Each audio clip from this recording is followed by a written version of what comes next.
Hi, Steve Barnes here with Life Writing Live once again.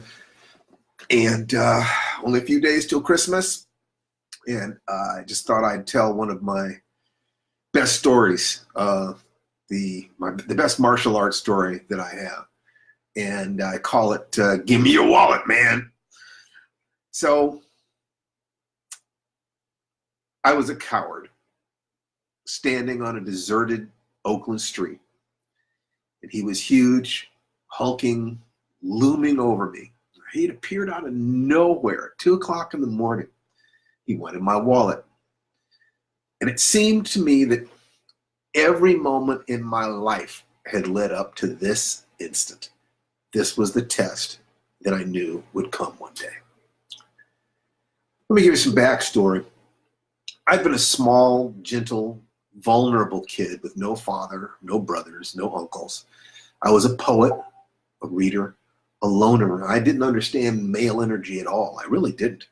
I was beaten up by the other guys and mocked by the girls. I was so confused.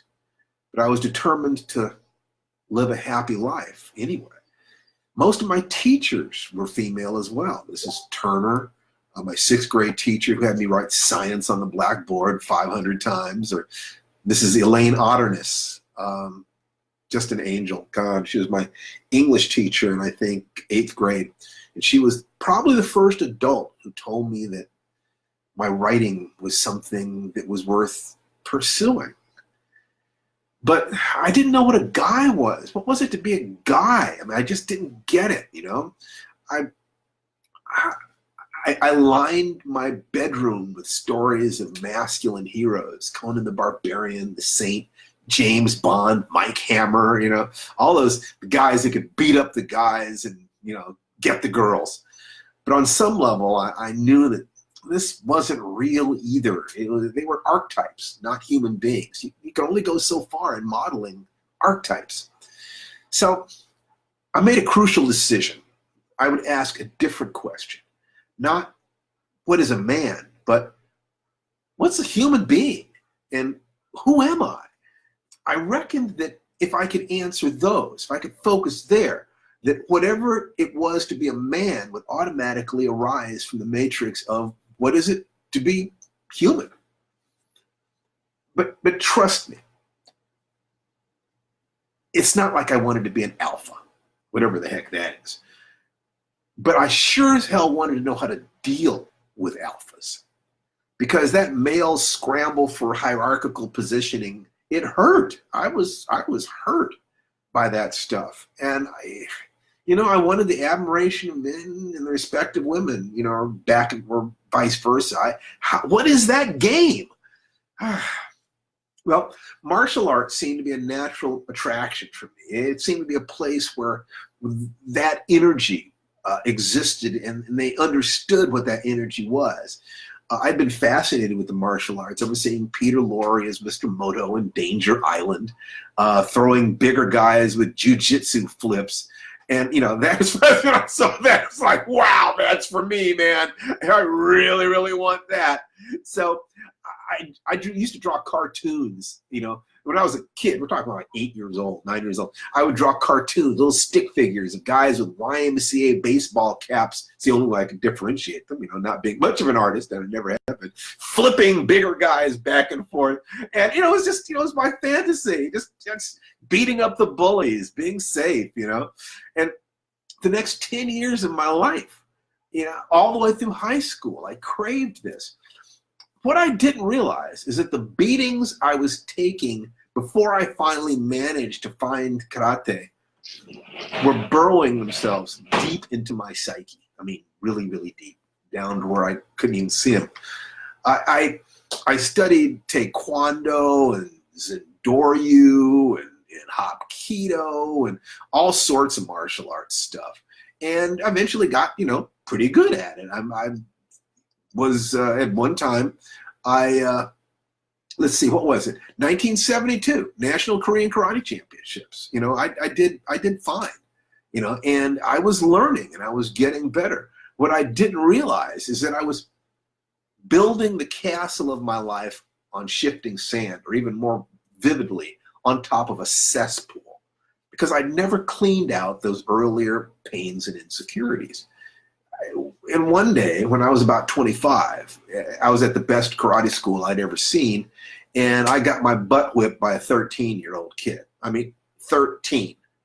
He strutted around the school, rather understandably, crowing, "I beat a man!" And as they all laughed at me and high-fived him. And I crumbled inside. I just crumbled. It felt like all my years of practice, and I've been about 6 years at that point, were nothing. I was still weak and vulnerable as I'd been when I was 13. On the outside, I had all these skills and trophies and stuff, but on the inside, I was nothing. Now, here's a little aside. It's a little bit of truth for you. That kid's name was Alvin Prouder, and if you don't recognize that name, he grew up to be the Professional Karate Association welterweight champion of the world. He was a prodigy, in other words. It was like dueling pianos with baby Mozart. I never stood a chance, but it didn't matter. Logic had nothing to do with it. I was crushed.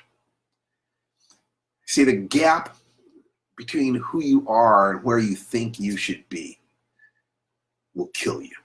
You know, I mean that literally. Many years later, a fine young black belt would ask me, when will I stop being afraid? I had no answer for him. And about 6 months later, he blew his brains out. I swore I'd never be caught flat without an answer again. I spent decades with different martial arts instructors, therapists, gurus, biofeedback experts, hypnotists, neurolinguistic programming folks, reflexology and energy workers. I mean, everything I could find. And nothing helped. I developed a phobic response to sparring in the martial arts, which had zero to do with my actual skills or any actual danger. I was never hurt. I was good at it. But I had to force myself to go to class, sometimes with tears streaming down my face. And I remember one of those days driving down La Brea Avenue in Los Angeles, just sobbing, "God, will you either take away my urge to practice this stuff or just let me do it?" God didn't answer. Why couldn't I quit? Why couldn't I move forward? I felt like emotional roadkill. Time passed. I never quit, and I also never found peace. Every time I went to class, I prayed that there wouldn't be any sparring, that I'd be able to just enjoy the movement. The only exception to this was at the Filipino Kali Academy under Danny Inosanto. There, all the sparring was actual contact. And I kind of dug that, to be honest. But point karate, where we agreed to only touch each other, come close, but not touch, that was terrifying. It just utterly sickening. Every time I got hit, even if it was just a pat, I always wondered, was this person trying to hurt me? Are they a bully? Should I hurt them back? What's appropriate? What's going on? What's this? What's that? And that uncertainty did something to my hindbrain. It was just dreadful. It was just dreadful. It was a trap I could not find a way out of at all. It wasn't the sparring. It was the waiting to spar. It was wondering what was going to happen. It was driving to the school on sparring day. Oh, God. It was just a horror. I felt like a coward, a nothing. I feared I'd never be strong, never be a man, and that I'd missed that bus somehow. That if people could see beyond the flash, beyond the belts, the skills and accomplishments, they would mock and belittle and despise me. This was my inner truth. And I prayed that no one would ever find out that truth because it would destroy me. And one night, as I knew would happen eventually, I found out who I really was.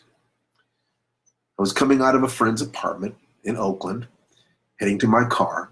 It was, the dead of night. And a huge guy stepped out in front of me. "Give me your wallet, man," he said. Everything that had ever happened in my life seemed like it had just been leading up to that one moment. I'd always wondered how I'd respond. Even, as I said, even waiting for a non-contact match made me want to vomit. And in that moment, I felt completely calm. I felt nothing but a cool wind blowing through my bones. And I looked at him and I said, "What do you really want?" I was shocked at how calm my voice was. He said, "Huh?" I said, "What do you really want? I'm a human being. You're a human being. If there's something I can do for you, maybe I'd be happy to do it. And if I could, we could both walk away happy. Nothing would have happened here except two human beings sharing a moment with each other. So what do you really want?" He looked at me, maybe wondering if I was crazy. I mean, was I high? Did I have a gun? Because he was looking down at me. You know what I'm saying? Was I messing with him?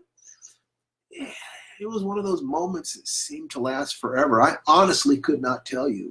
Were we standing there for 10 seconds? Were we standing there for 5 minutes? I don't know. Time didn't exist in that place. And I watched him, and I was thinking to myself, please make the right decision. Because if you don't, if you make the wrong decision, I'm going to hit you in the throat so fast you won't even see me move. So please, please make the right decision. He looked at me, at least half a head taller and at least 30 pounds heavier, maybe 40. And I looked at him. I think there was a very small smile on my face. Everything was so clear. I felt no emotion at all. I was just waiting to see what happened. And it was as if his face cracked. That's the only way I could put it. Cracked. As if he'd been wearing an angry mask and it just split. And under it was the face of a frightened child. In a very small voice, he said, $5? I said, sure. And opened my wallet and pulled out $5 and handed it to him, being sure to maintain a careful distance, of course. And I said, take care of yourself, man. And he mumbled some response, and he went his way, and I went mine into our separate lives. And for $5, a mere $5, not only did I not have to hurt another human being or risk being hurt, because the truth is, in any actual street confrontation, either person can be killed. I mean, that's just the truth. You can slip and hit your head on the curb, and that's all, folks. So I not only got to not hurt him or risk being hurt, but I got a great story I've been able to tell for 30 years now for $5. What a bargain, huh?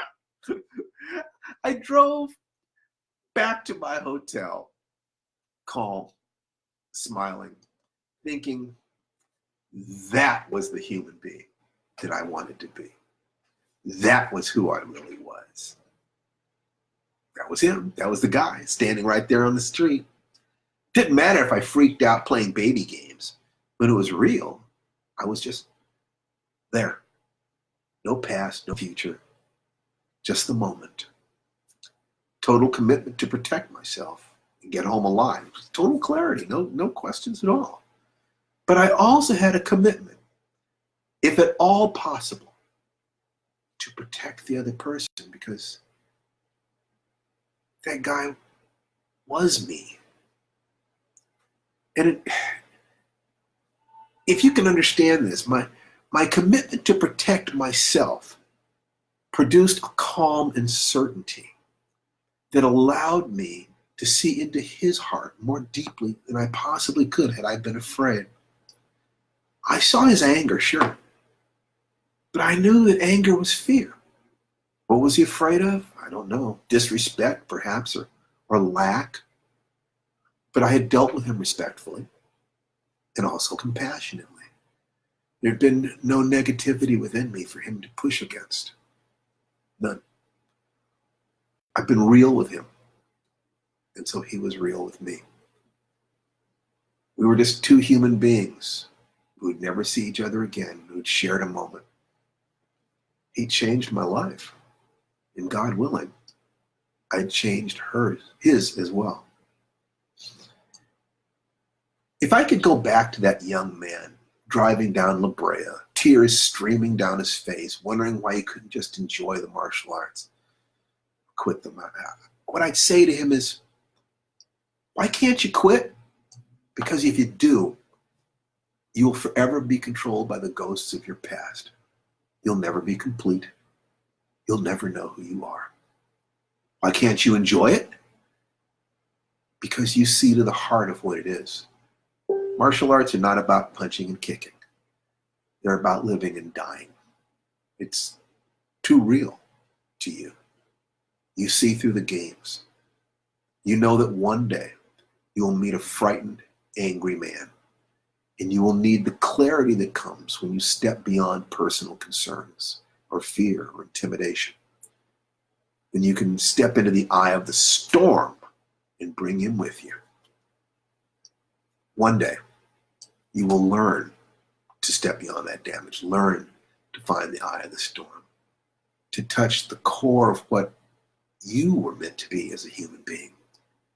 And from there, from that peace, you'll be able to extend that peace to others.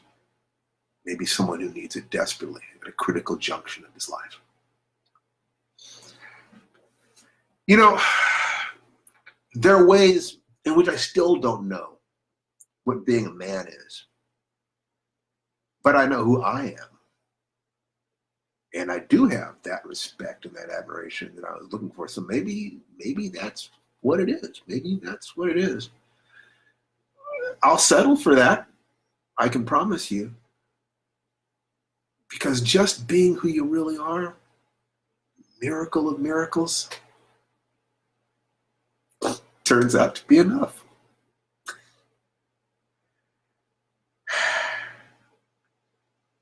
There is this path of being an awake, aware, adult human being. And I'm struggling along it like everybody else. And I like to offer the tools that I found along the way. If you'd like the most basic of those, just go to www.theancientchild.com. Get your own free copy. Take care, guys. Thanks for listening. I leave you with a question. What if who you are is enough? Take care.